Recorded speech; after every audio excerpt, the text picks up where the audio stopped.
For years, the post office has been one of the only places in America where a law-abiding gun owner instantly becomes a potential criminal the moment they walk through the door. But that started changing in September 2025. A federal judge just tore a massive hole in the government's gun-free zone fortress, and the fallout hit the Postal Service so hard that they quietly told their own employees if a customer is armed, leave them alone. And here's the part no one's talking about. While USPS is scrambling to rewrite its rules, the Department of Justice is already trying to shove this win back into a box before it spreads nationwide. So, I'm breaking down exactly what changed, why it changed, and why this moment could redefine where Americans can carry, and how much power the government really has to decide where your rights begin and end. How the post office became a gun-free zone. For most gun owners, the post office has always been that one weird stop on your daily route where the rules suddenly flip. You can carry in the grocery store, at the gas pump, maybe even walking your kids into church. But the moment you turn into the post office parking lot, you feel that little warning in the back of your mind. If I mess this up, it's not just a ticket, it's federal. That fear didn't come from nowhere. It was engineered for years. Washington built a legal bubble around these buildings. A federal statute made it a crime to have a firearm in a federal facility where government employees work. A separate USPS rule then stretched that idea to cover almost everything with a blue eagle on it. The lobby where you buy stamps, the sidewalk leading to the door, the customer lot, even the blue drop box on the corner. On paper, it turned the post office from just another errand stop into a miniature, weapons-free zone. The result was simple and effective. Most concealed carriers didn't need a lawyer to spell it out. They saw the signs, they heard the stories, and they understood the stakes. Walk in armed, and you might become a federal test case. Walk in disarmed, and you're legally safe, but physically vulnerable. So, trip after trip, people who trust themselves to carry everywhere else in town quietly unloaded, locked the gun in the car, and hoped nothing bad happened in the 5 minutes they were standing in line. From a constitutional standpoint, that matters. The Second Amendment doesn't say, "shall not be infringed," except when you're buying a money order. When the federal government draws bright red circles around ordinary, everyday public spaces, not courthouses, not polling places, just basic service buildings, and declares your right-off limits inside that circle. It's not just managing security, it's rewriting, in practice, where your freedoms actually exist. And that's exactly the system the Texas case finally dragged into the spotlight. The Texas ruling, what Judge Reed O'Connor actually did. The turning point in this whole story didn't happen in a committee room in D.C. It happened in a federal courtroom in Texas. In September 2025, two ordinary Texans, backed by the Second Amendment Foundation SAF and the Firearms Policy Coalition FPC, walked into the Northern District of Texas and basically said, "Enough. You don't get to erase the Second Amendment every time we step into a post office." Their argument was simple but lethal to the government's position. After Heller, McDonald, and Bruen, the rules have changed. The Supreme Court has already said the right to carry a handgun for self-defense is protected. Bruen then added a second layer if the government wants to ban carry in a particular place. It has to prove there's a real historical tradition of similar bans going back to the founding era, not just a modern feeling that guns make us nervous. Judge Reed O'Connor took that framework seriously. Step 1. Does the Second Amendment's text cover what these plaintiffs are doing? Yes, they're carrying handguns for self-defense. That's the heart of bearing arms. So the burden shifts. Step 2. Can the federal government show a long, consistent historical tradition of banning ordinary citizens from carrying firearms in places like standalone post offices. That's where things fell apart for the Department of Justice. They pointed to a handful of more recent rules about weapons in government buildings, but they couldn't point to founding-era laws that treated everyday postal buildings as off-limits zones for armed citizens. They also tried to slap the sensitive place label on post offices, the same label used for courthouses and polling locations. O'Connor wasn't buying it. A small-town post office where people run in to grab packages and buy stamps is not the same thing as a courthouse full of judges and juries or a polling place where elections are being conducted. So he drew a clear line.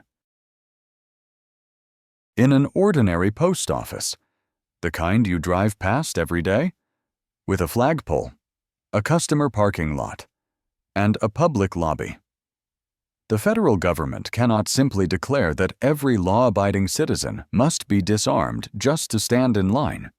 Applying the postal weapons rule and the federal facility statute to people like these plaintiffs, in that setting, violates the Second Amendment. But he didn't stop at words. Judge O'Connor issued a declaratory judgment and a permanent injunction. In plain English, that means he didn't just say, "This is wrong." He ordered the government to stop enforcing those rules against the named plaintiffs and similarly situated SAF and FPC members when they carry for lawful purposes in ordinary post offices and the connected customer areas. For those people, the post office is no longer a legal trap. It is just another public place where their right to self-defense still follows them through the door, exactly as the Constitution intended. The leaked USPS Memo. How the agency is responding. A federal court order on paper is one thing. The way a bureaucracy reacts is another. Shortly after Judge O'Connor's decision, an internal USPS memo surfaced and was later confirmed as authentic. It was addressed to postal retail employees and supervisors, and its purpose was practical to tell frontline staff how to respond when a customer shows up armed. The memo makes an important admission right up front. It states that a federal court order currently permits certain postal customers to carry and possess firearms at most post offices, including in customer parking lots. That is a remarkable sentence to read in an official USPS communication. For decades, the institutional line has been simple no guns on postal property. Ever. Now the agency is acknowledging, at least internally, that this is no longer true.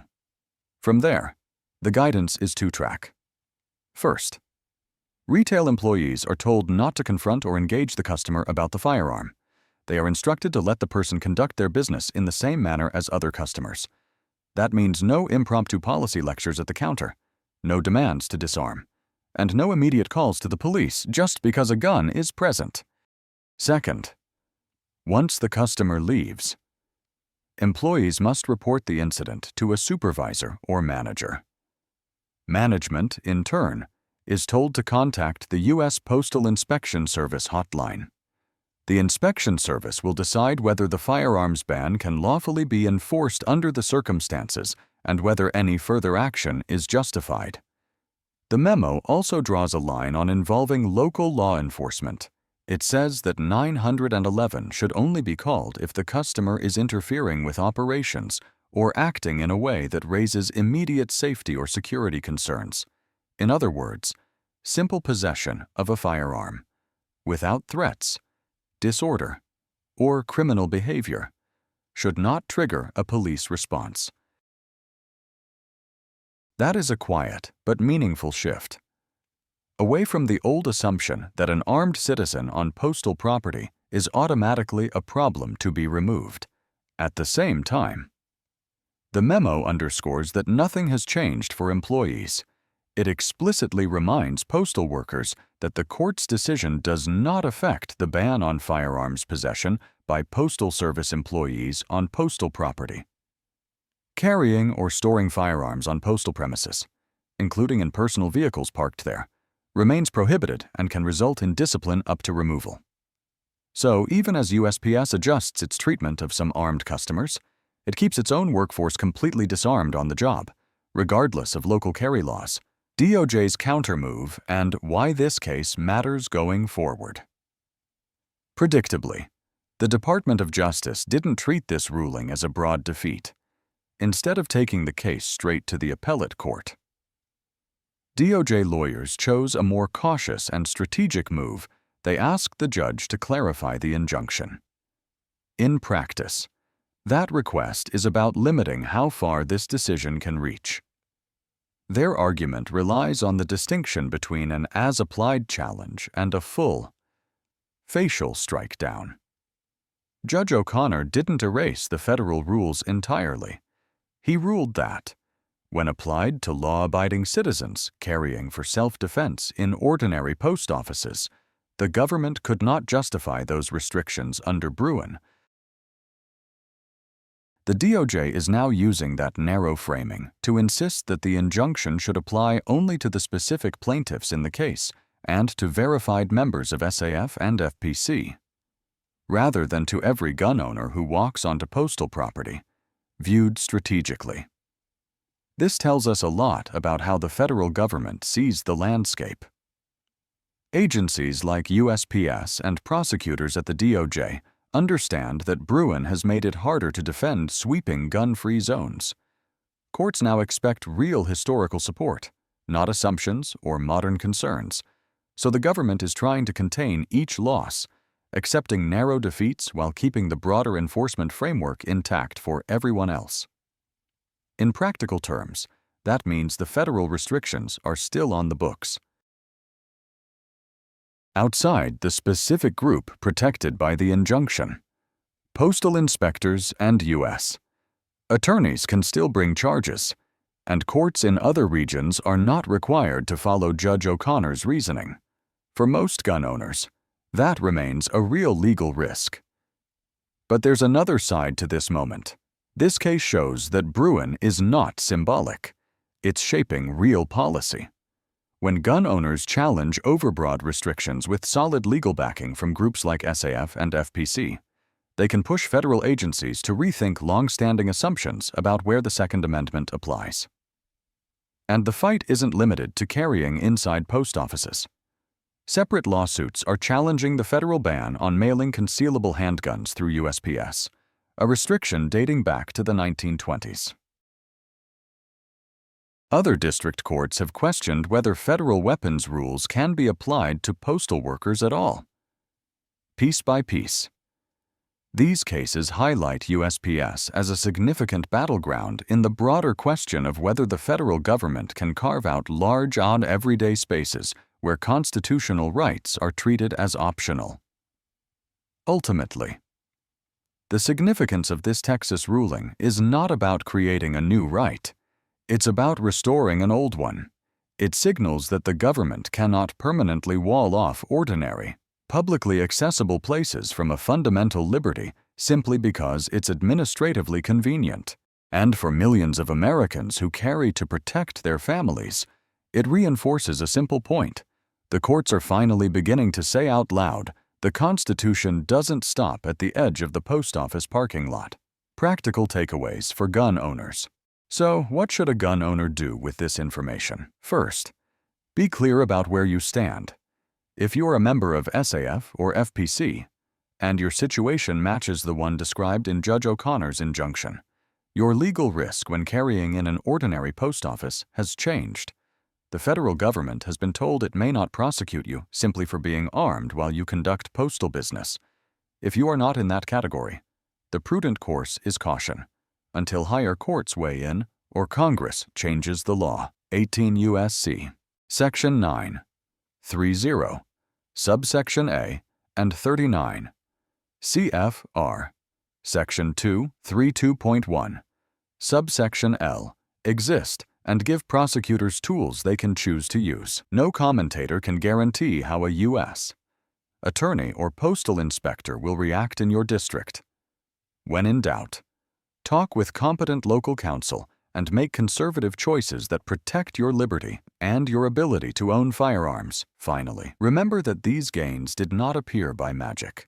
They are the result of years of litigation supported by ordinary citizens, staying informed, backing effective organizations, and carrying yourself as a disciplined ambassador for the right to keep and bear arms are all part of the work. Thanks for watching. If you found this breakdown useful, stay with me. Every week, I'm working to bring clearer research and stronger analysis. And if you'd like to support the grind, even a cup of coffee helps keep these videos coming. See you at the next one.